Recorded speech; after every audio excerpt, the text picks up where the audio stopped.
سلیبیوں کا لشکر جو ہزاروں سلیبیوں، ٹیمپلر اور نائٹس پر مشتمل تھا، ایک جھیل کے کنارے مورچہ بند ہو گیا تھا۔ مسلمان فوج جب اس لشکر کے قریب پہنچی تو سلطان صلاح الدین ایوبی نے اس ساری صورتحال کا جائزہ لیا۔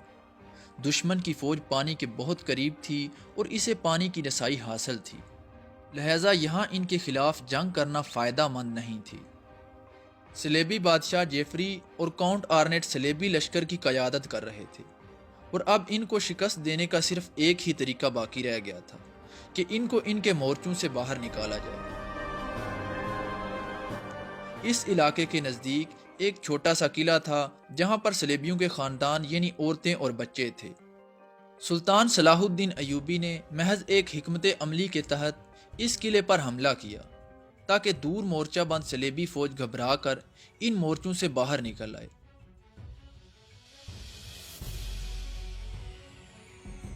چنانچہ سلطان صلاح الدین ایوبی نے اس قلعے کا محاصرہ کر لیا اور چند ہی دنوں میں قلعے پر دباؤ بڑھنا شروع ہو گیا۔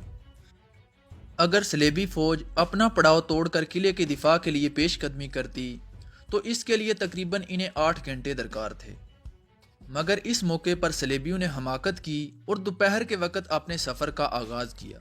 راستے میں جگہ جگہ گھات میں بیٹھے مسلمان گھڑ سوار دستے سلیبیوں پر حملہ کر کے ان کی پیش قدمی روکتے رہتے،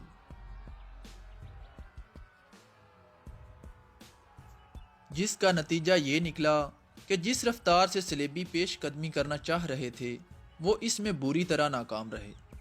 مسلمانوں کے حملوں کی وجہ سے ان کی رفتار مزید آہستہ ہو گئی، اور آخر کار مغرب کے وقت تک سلیبی فوج پانی سے کئی کلومیٹر دور حطین کی اونچی پہاڑی پر پہنچ پائی۔ جو ہی سلیبی فوج نے پانی کے پاس سے اپنا پڑاؤ چھوڑا، سلطان صلاح الدین ایوبی نے فوراً اپنے گھڑ سوار دستوں کو پانی اور سلیبیوں کے درمیان داخل کر کے ان کی پانی تک رسائی بند کر دی۔ اس صورتحال سے اب سلیبی مکمل طور پر حواس باختہ ہو چکے تھے۔ صورتحال یہ تھی کہ تمام سلیبی فوج حطین کی پہاڑی پر موجود تھی جسے چاروں اطراف سے مسلمان فوج نے گھیر رکھا تھا۔ ان حالات میں سلیبیوں کا پانی تک پہنچنا ناممکن تھا، اور جس قلعے کے دفاع کے لیے سلیبی لشکر روانہ ہوا تھا وہ ابھی تک مسلمانوں کے محاصرے میں ہی تھا۔ اچانک مسلمان فوج نے قلعے کا محاصرہ ختم کر دیا اور مکمل قوت کے ساتھ حطین کے میدان میں اکٹھے ہو گئے۔ حطین کے میدان میں سلیبی فوج پیاس اور بھوک کے باعث شدید مشکل سے دوچار تھی۔ سلطان صلاح الدین ایوبی کے لشکر میں ایک عالم بہاؤالدین بھی تھے جنہوں نے بعد میں سلطان کی تاریخ لکھی۔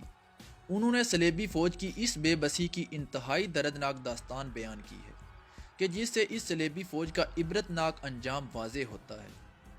سلیبی فوج جو چاروں طرف سے گھیری جا چکی تھی، پانی سے اور اپنے مرکز سے بھی دور تھی، اور اب اس شدید گرمی میں انہیں اپنی موت یقینی نظر آ رہی تھی۔ اس تمام محاصرے کو توڑنے کے لیے سلیبی فوج تابڑ توڑ حملے کر رہی تھی۔ اس موقع پر مسلمان فوج نے سلیبی فوج کا راستہ روک کر ان کو حطین کی پہاڑی کی طرف دھکیل دیا کہ جو بعد میں ان کا قبرستان بنی۔ ابھی محاصرے کو 2 ہی دن گزرے تھے کہ سلیبی فوج کی حالت انتہائی خراب ہونا شروع ہو گئی۔ اس موقع پر کئی سلیبیوں نے مسلمانوں کے سامنے اپنے ہتھیار ڈالنا شروع کر دیے اور مسلمانوں کو سلیبی فوج کی حالت سے آگاہ کیا، جس کے مطابق سلیبی لشکر کے پاس نہ تو گھوڑوں کے لیے اور نہ ہی اپنی پیاس بجھانے کے لیے پانی تھا۔ سلیبیوں کے اس عذاب میں اضافہ کرنے کے لیے سلطان صلاح الدین ایوبی نے لکڑیوں کے بڑے بڑے انبار جمع کروائے اور ہوا کے رخ کو مد نظر رکھتے ہوئے ان لکڑیوں کو آگ لگوا دی، جس کے نتیجے میں دھوئیں اور گرمی نے بھی اس پیاسی سلیبی فوج کو اپنی لپیٹ میں لے کر ان کی کمر مکمل طور پر توڑ کر رکھ دی۔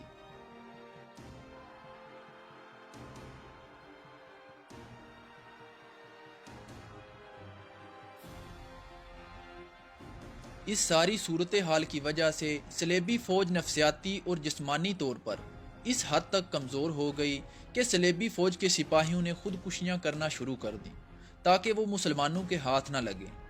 ٹیمپلر اور نائٹس دستوں کی شکل میں پوری قوت کے ساتھ باری باری پہاڑی سے نیچے اتر کر مسلمانوں کی صفوں کو توڑنے کی کوشش کرتے رہتے، تاکہ کسی طرح دریا تک پہنچنے کا راستہ بنایا جا سکے، مگر مسلمان فوج ہر دفعہ انہیں شکست دے کر پسپا کر دیتی۔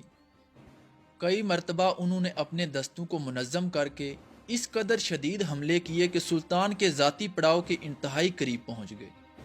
سلطان کا بیٹا سلطان کے ساتھ کھڑا تھا اور وہ ان حملوں کی وجہ سے پریشان ہو گیا، لیکن سلطان کے چہرے پر شکن تک نہ آئی۔ جب صلیبیوں کو واپس مار بھگایا گیا تو سلطان کا بیٹا چلا اٹھا کہ ہمیں فتح حاصل ہو گئی، مگر سلطان نے کہا کہ نہیں، ابھی نہیں۔ دوسری مرتبہ پھر صلیبیوں نے اسی طرح حملہ کیا اور دوبارہ سلطان تک پہنچ گئے، لیکن انہیں دوبارہ شکست دے کر مار بھگایا گیا۔ تو پھر سلطان کے بیٹے نے دوسری مرتبہ کہا کہ اب ہم جیت گئے۔ سلطان نے پھر کہا کہ نہیں، ابھی نہیں۔ سلطان نے مزید کہا کہ جب تک ان کا وہ سرخ خیمہ اپنی جگہ پر قائم ہے، یعنی جب تک ان کے بادشاہ کا خیمہ اپنی جگہ پر قائم ہے، یہ ہتھیار نہیں ڈالیں گے۔ اب سلطان نے لشکر کو حکم دیا کہ جوابی حملہ کیا جائے۔ چنانچہ مسلمانوں نے براہ راست اس تھکان سے چور پیاسی فوج پر یلغار کر دی۔ اس فوج کی حالت یہ ہو گئی تھی کہ ان کے گھوڑے پیاس سے مر چکے تھے، لہٰذا ان کے نائٹس اتر کر اپنے بھاری لباس کے ساتھ پیدل جنگ کرنے پر مجبور ہو گئے تھے، جس سے بعد میں ان کی جان چھڑانا مشکل ہو گئی تھی۔ مجبوراً نائٹس نے اپنے آہنی زرہ بختر اتار پھینکی۔ اب نائٹس میں اور ایک عام پیادہ سپاہی میں کوئی فرق باقی نہیں رہ گیا تھا۔ اب مسلمان فوج نے ان کو گاجر اور مولی کی طرح کاٹنا شروع کر دیا۔ تھوڑی ہی دیر گزرنے کے بعد یا تو میدان جنگ صرف لاشوں سے بھرا ہوا تھا، یا پھر وہ قیدی تھے جنہوں نے اپنے آپ کو مایوسی کے عالم میں مسلمانوں کے حوالے کر دیا تھا۔ ان قیدیوں میں کئی سو ٹیمپلر اور نائٹس بھی تھے۔ حال یہ تھا کہ ایک ایک مسلمان سپاہی 30 صلیبیوں کو رسی سے باندھ کر گھسیٹتا ہوا لے کر آ رہا تھا، جو سب سے بڑی ذلت صلیبیوں کا مقدر بنی کہ جسے وہ آج تک نہیں بھول پائے، کہ وہ صلیب جس پر ان کا دعویٰ تھا کہ اس پر نعوذ باللہ عیسیٰ علیہ السلام کو سولی دی گئی تھی، وہ صلیب مسلمانوں کے ہاتھ لگی۔ اس صلیب کو یہ لوگ ٹرو کراس کہتے تھے۔ اس صلیب کے مسلمانوں کے ہاتھ لگنے کے بعد پوری عیسائی دنیا میں صف ماتم بچھ گئی۔ اس سے زیادہ ذلت امیز شکست جس میں ان کا مقدس ترین ٹرو کراس یعنی اصلی صلیب سلطان صلاح الدین ایوبی کے قبضے میں آ گئی۔ سلطان صلاح الدین ایوبی نے اس صلیب کو نیزے پر چڑھا کر دمشق روانہ کر دیا اور اسے دمشق کے بازاروں میں گھمایا گیا۔ اللہ تعالیٰ نے مسلمانوں کو عزت بخشی اور جنگ حطین میں فتح کے بعد تمام قیدی سلطان کے سامنے لائے گئے۔ سلطان صلاح الدین ایوبی نے اپنے ہاتھوں سے آرنیٹ کو قتل کیا اور بادشاہ جفری کو قیدی بنا لیا۔ جنگ حطین سلطان صلاح الدین ایوبی کی جنگی ذہانت اور قابلیت کا منہ بولتا ثبوت ہے کہ جس میں انہوں نے اپنے سے کئی گنا بڑے لشکر کا سامنا کر کے اسے تباہ و برباد کر ڈالا۔